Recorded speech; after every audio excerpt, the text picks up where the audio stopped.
बोले गंगा मैया की जय, बोले सत्य सनातन धर्म की जय, बोले श्रीमद् भागवत महापुराण की जय। पतित पावनी कलिमल हारिणी मोक्षदायिनी मंगलकारिणी माँ गंगा मैया का ये पवित्रतम तीर्थ हरकी पौड़ी ब्रह्म कुंड है। आप लोग प्रतिदिन श्रीमद् भागवत की थोड़ी थोड़ी चर्चा श्रवण कर रहे हैं। श्रीमद् भागवत जी के दसम स्कंद का आज 46वां अध्याय हम कहना प्रारंभ कर रहे हैं।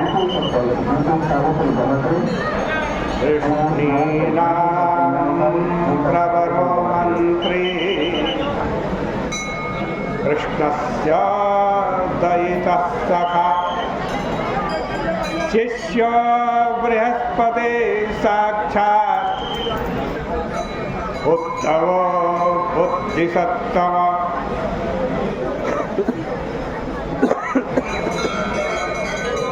देखो, एक कवि ने लिखा है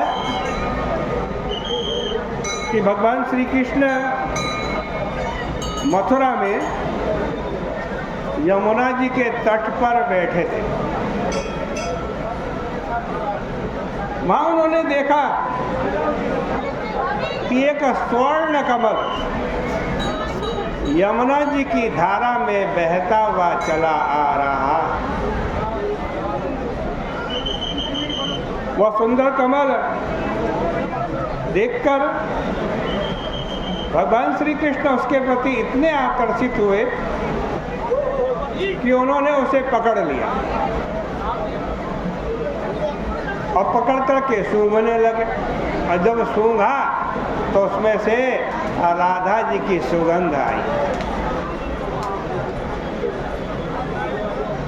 राधा जी के अंग राग की सुगंध उस फूल में से आ रही थी। फिर तो उनको श्री राधा रानी जी की ऐसी स्मृति आई कि वो मूर्छित होने लगे। उद्धव जी उनके पास बैठे थे।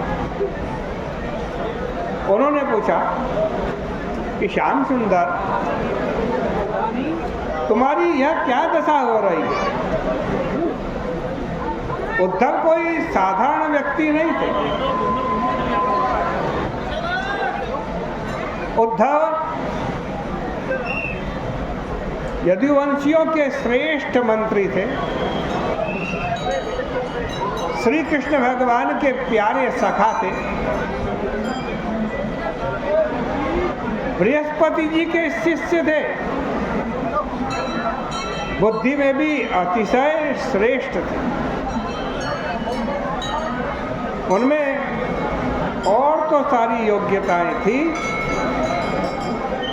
परंतु भगवत प्रेम जैसा होना चाहिए वैसा नहीं था। वैसे वो भगवान के स्वयं बड़े प्यारे थे। दयितः लिखा हुआ है, परंतु उनको भगवान उतने प्यारे नहीं थे जितने गोपियों को प्यारे थे। भगवान ने सोचा यही अवसर है जब उद्धव को गोपियों से प्रेम सीखने के लिए वृंदावन भेजना चाहिए। देखो, एक बात बताएं, असल में प्रेम भगवान से नहीं मिलता। क्यों? अरे भगवान तो स्वयं प्रेम के भिखारी हैं। प्रेम के लिए दरवाजे दरवाजे भटकते हैं। हमें प्रेम दे दो, कोई हमें प्रेम दे दो। गोपियों से दही दो, दूध दो, मक्खन दो, मिश्री दो, ये सब मांगने का क्या मतलब है? यही मतलब है कि वो दूध दही मक्खन नहीं मांग रहे, वो कह रहे प्रेम दो, प्रेम दो, प्रेम। प्रेम तो उनसे मिलता है जो प्रेम के धनी होते हैं।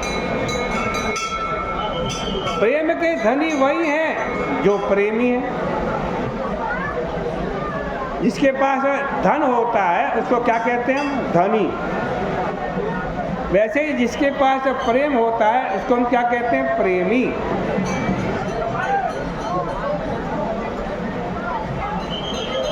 वैसे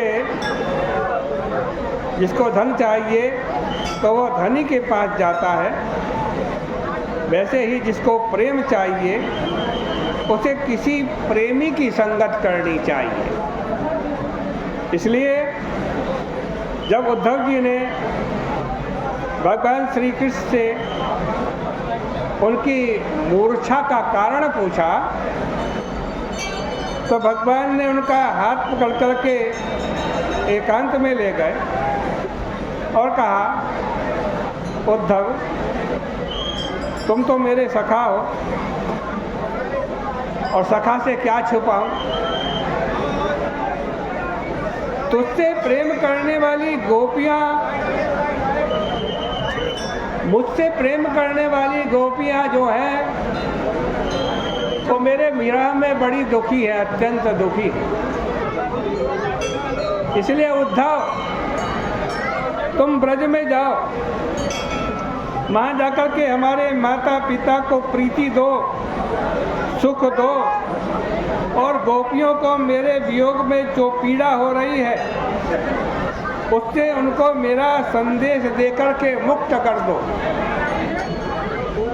अब स्वयं भगवान श्री कृष्ण गोपियों की महिमा का गान करते हुए कह रहे हैं, गोपियों की महिमा का। गोपियाँ कैसी हैं जरा ध्यान दो, भगवान की गोपियाँ कैसी हैं।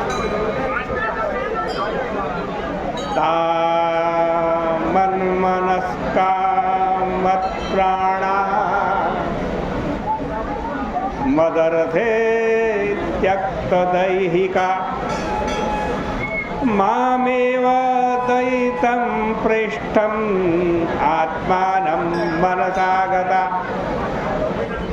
ये त्यक्त लोकधर्माश्च मदर्थे तान् विभर्म्यहम्।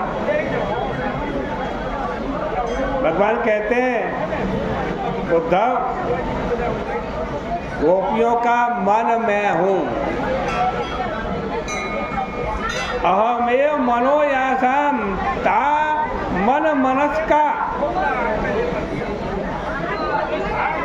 यदि उन गोपियों का हृदय फाड़ करके देखोगे ना, गोपियों का जब हृदय फाड़ करके देखोगे तो उसमें से मैं ही निकलूंगा और कोई नहीं निकलेगा।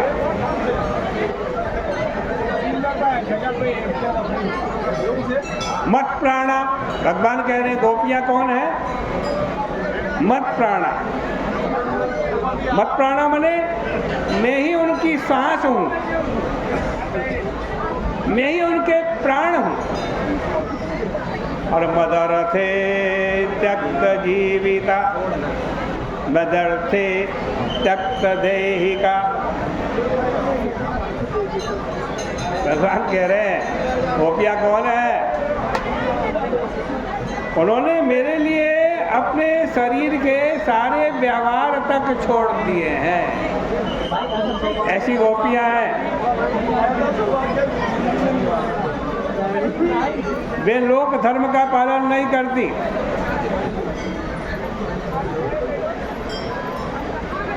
उनका भरण पोषण मेरे अधीन है।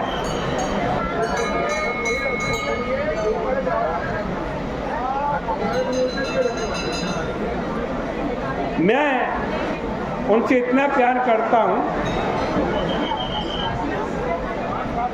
कि मेरे दूर हो जाने पर वो मेरा ही स्मरण करती हैं।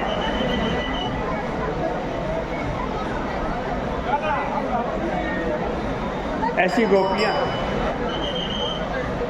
वे विरह की उत्कंठा से विफल हो रही हैं और उनके प्राण कंठ में हैं।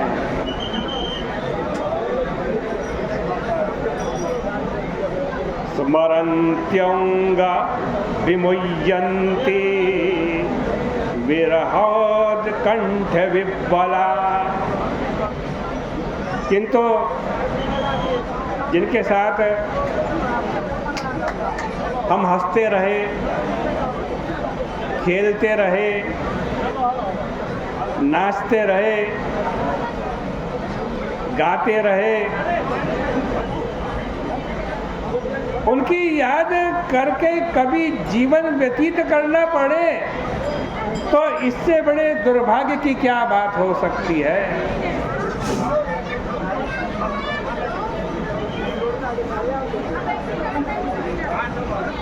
जाखल कीने विहार अनेकन, ताथल बैठ के कंकरी चुन्यो करे। जहाँ जिनके साथ विहार किया वहाँ आज उनकी याद करनी पड़ रही है। यहाँ बैठकर हमने भगवान श्री कृष्ण के साथ विहार किया था, यहाँ नृत्य किया था, यहाँ गान किया था। एक एक चीज गोपियाँ याद करती।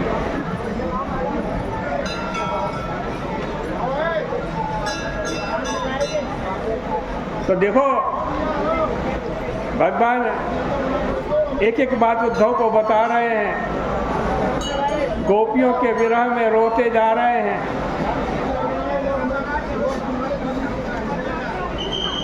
और उद्धव से कह रहे हैं, उद्धव तुम जाओ गोपियों को समझाओ